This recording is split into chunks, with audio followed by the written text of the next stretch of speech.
তুলতে হবে। মাসুদ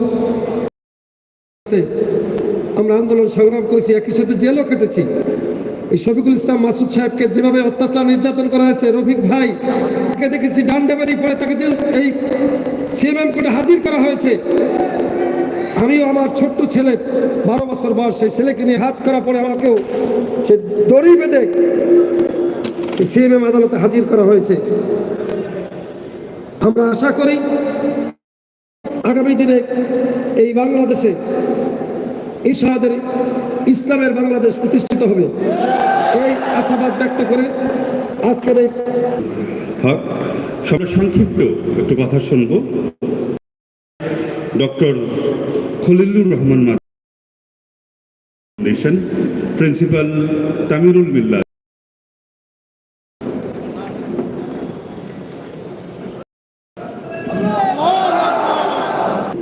وقال الذين كفروا لا تسمعوا لهذا القرآن إلى آخر الآية।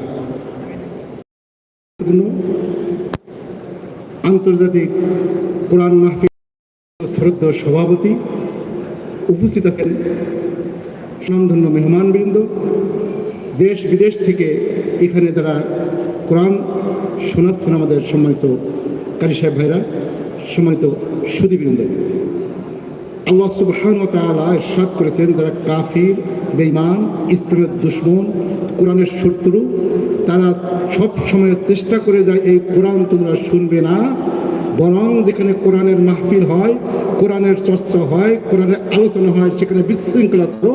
এভাবে কোরআনের মাহফিল করে ইসলাম প্রিয় তৌহিদি জনতা কোরআনের কাজ যেন বন্ধ করতে না পারে ইনশাআল্লাহ। পাশাপাশি যতদিন এই কোরআন আছে ততদিন আপনি আমি আছি, পৃথিবী আছে, কোরআন থাকবে না, কিয়ামত হয়ে যাবে। হাদিস শরীফে বলা হয়েছে, ইযান দারাসাল কোরআন ইন দারাসাতিল আশিয়াউ কুল্লুহা। কোরআনের আয়াত যেদিন মুছে যাবে সেদিন কিয়ামত শুরু হয়ে যাবে, দুনিয়ায় কিছুই থাকবে না। অতএব এই কোরআন নিজের জীবনে ধারণ করে আমি আদাইবুহু, কোরআনের আকর্ষণ কিয়ামত পর্যন্ত শেষ হবে না। ওয়ালা তাবতালি গারাইবুহু, কোরআনের যে সমস্ত আশ্চর্যজনক জিনিস আছে সে আশ্চর্যজনক কোশ্চিনকালও পুরাতন হবে না, শেখের হবে না, ব্যাকডেট হবে না। অতএব এই কোরআনের রাজ কায়েমের জন্য, কোরআন ধারণ করার জন্য, কোরআনের আকর্ষণ বেশিটি ছড়িয়ে দেওয়ার জন্য আয়োজক কর্তৃপক্ষকে আবারও মোবারকবাদ জানিয়ে বাংলাদেশের জমিনে ঘরে ঘরে, মহল্লায় মহল্লায়, পাড়ায় পাড়ায়, জেলায় জেলায় কোরআনের সম্মানিত আমির, আমাদের সকলের শ্রদ্ধেয় নেতা, সম্মানিত আমির, আমাদের সকলের শ্রদ্ধেয় নেতা, জননেতা মোহাম্মদ নুরুল ইসলাম বুলবুল।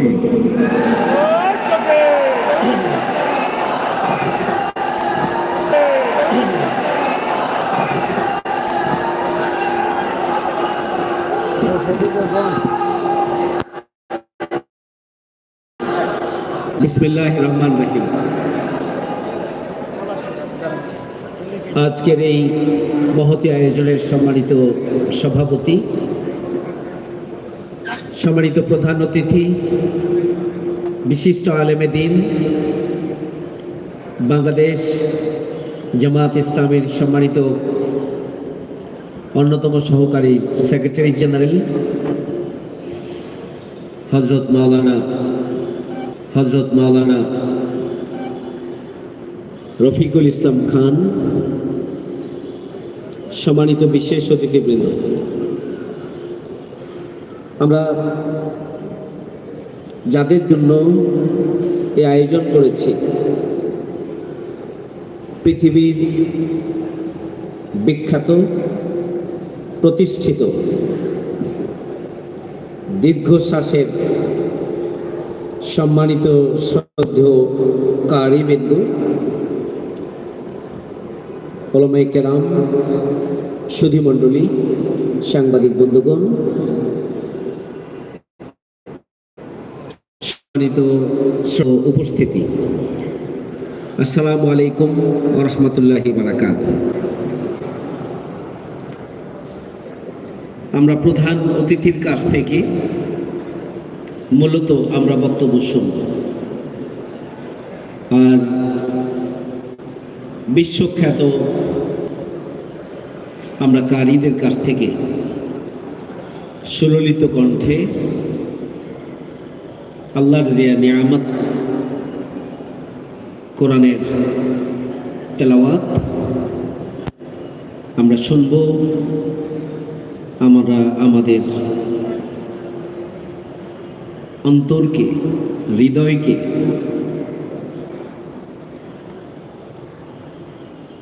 আমরা আল্লাহর ধ্যান এবং আল্লাহর নির্দেশনার সাথে নিজেদেরকে আমরা মিলিয়ে নেব, অন্তর হৃদয়কে আমরা জড়িয়ে নেব।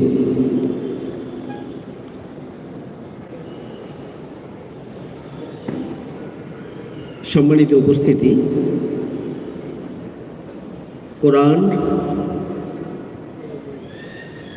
বিশ্ব মানবতার জন্য আল্লাহর পক্ষ থেকে গাইড বুক বা নির্দেশনা। কোরআন হচ্ছে মানুষের জন্য হেদায়েত, সুস্পষ্ট নির্দেশনা এবং সত্য মিথ্যার পার্থক্য নির্দেশকারী।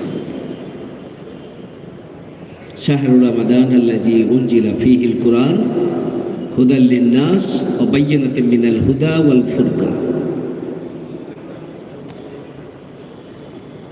কোরআনের হক বা দাবি কি?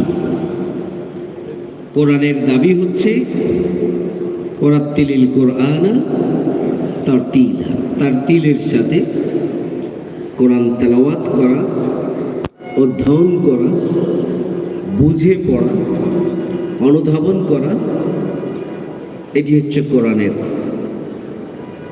একটি হক। দ্বিতীয় হক হচ্ছে ব্যক্তিগত জীবন এবং পারিবারিক জীবনে কোরআনের নির্দেশনাকে মেনে চলার জন্য নিজেদেরকে প্রস্তুত করা, অর্থাৎ কোরআনের নির্দেশনার অনুশীলন এবং চর্চা। আমি আমার ব্যক্তিগত জীবনের, পারিবারিক জীবনে, সামাজিক জীবনে আমি কোরআনের অনুশীলন করব, চর্চা করব, অর্থাৎ কোরআনের নির্দেশনা তথা আল্লাহর নির্দেশনাকে আমরা অনুসরণ করব, মেনে চলব। কোরআন যা করতে বলেছেন আমি সেটি বাস্তবায়ন করব, তাতে আমার জন্য যত বিপদ অপেক্ষা করুক না কেন। কোরআন যা নিষেধ করেছেন আমি তা থেকে দূরে থাকব, তত যত বড় লাভ এবং সুযোগই আমার হাতছাড়া হয়ে যাক না কেন, যতই আমার কষ্ট হোক না কেন। এটি হচ্ছে দ্বিতীয় হক। কোরআনের তৃতীয় হক হচ্ছে এবং অন্যতম গুরুত্বপূর্ণ হক হচ্ছে কোরআনের সমাজ প্রতিষ্ঠার জন্য আমরা একামতে দ্বীনের কাফেলার সাথে নিজেদেরকে সম্পৃক্ত করব এবং কোরআনের সমাজ প্রতিষ্ঠার জন্য আমরা ভূমিকা পালন করব। সমাজে আমরা কোরআন তেলাওয়াত করি, আমরা অধ্যয়ন করি, ব্যক্তিগত জীবনে যতটুকু সম্ভব হয়তো আমরা পালন করি, কিন্তু এদেশে দীর্ঘ 17.5 বছর জুড়ে এমন একটা পরিস্থিতি তৈরি করা হয়েছে যে কোরআনের সমাজ প্রতিষ্ঠার জন্য ইসলাম যে একটি পূর্ণাঙ্গ জীবন বিধান, কোরআন যে আমাদের জন্য আল্লাহর পক্ষ থেকে গাইড বুক মানুষের জন্য, কোরআন যে সত্য মিথ্যার পার্থক্য নির্দেশকারী, কোরআনের সমাজ যে মানুষকে শান্তি দিতে পারে, সুখ দিতে পারে, সমৃদ্ধি দিতে পারে, উন্নয়ন দিতে পারে, বসবাসযোগ্য বাংলাদেশ, নতুন পৃথিবী উপহার দিতে পারে আল কোরআন, সেই বিষয়টি পূর্ণাঙ্গ রূপে তুলে ধরার জন্য যে পরিবেশ প্রয়োজন ছিল 17.5 বছর জুড়ে আমাদের ওলামায়ে কেরাম এবং ইসলামী আন্দোলনের কর্মীরা, কোরআনের কর্মীরা সেই সুযোগ পায়নি। তাদেরকে বঞ্চিত করা হয়েছে, তাদের উপরে জুলুম করা হয়েছে, নির্যাতন চালানো হয়েছে, তাদের তাফসীর মাহফিলে বাধা প্রদান করা হয়েছে, তাদেরকে গ্রেপ্তার করা হয়েছে, মিথ্যা মামলা দেওয়া হয়েছে এবং কোরআনের অন্যতম গুরুত্বপূর্ণ খাদেম এবং কোরআন প্রতিষ্ঠার আন্দোলনের অগ্রসেনানী মাওলানা হযরত মাওলানা মতিউর রহমান নিজামী, তাকে জীবন দিতে হয়েছে, শহীদ হতে হয়েছে। কোরআনের ধারক বাহক, ব্যক্তিগত জীবনে কোরআনের অনুশীলনের পাশাপাশি সমাজে কোরআন প্রতিষ্ঠার জন্য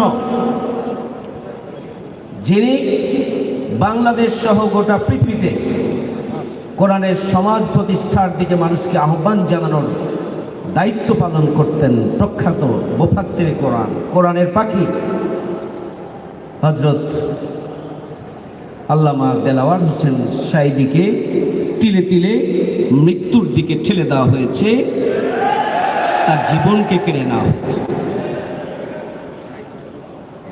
কোরআনের খাদেম যারা, কোরআনের সমাজ প্রতিষ্ঠার জন্য যারা ভূমিকা পালন করেছেন যুগে যুগে, তাদেরকে জুলুম, নির্যাতন, নিষ্পেষণের মুখোমুখি হতে হয়েছে, তাদেরকে খুনের শিকার হতে হয়েছে, গুমের শিকার হতে হয়েছে, তাদেরকে জীবন দিতে হয়েছে। আমরা কি চাই? আমরা কোরআনের সমাজ প্রতিষ্ঠিত করতে চাই, আমরা কোরআন ভিত্তিক রাষ্ট্র প্রতিষ্ঠা করতে চাই। কোরআন ভিত্তিক রাষ্ট্র যদি প্রতিষ্ঠিত হয়, মানুষের অধিকার মানুষের কাছে ফিরে যাবে।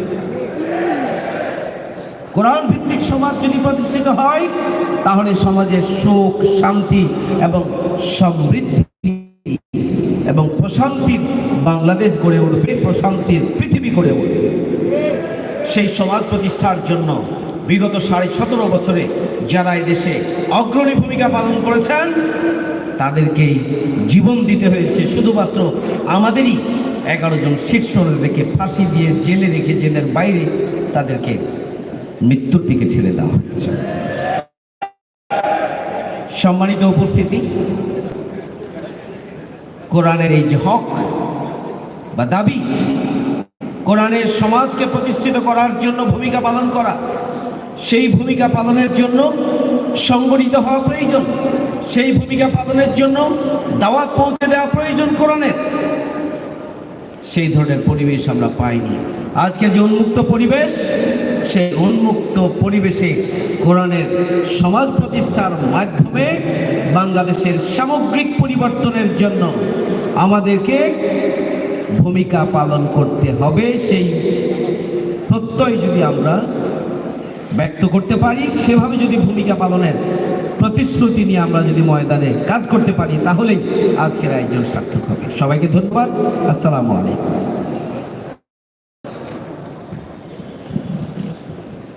ধন্যবাদ।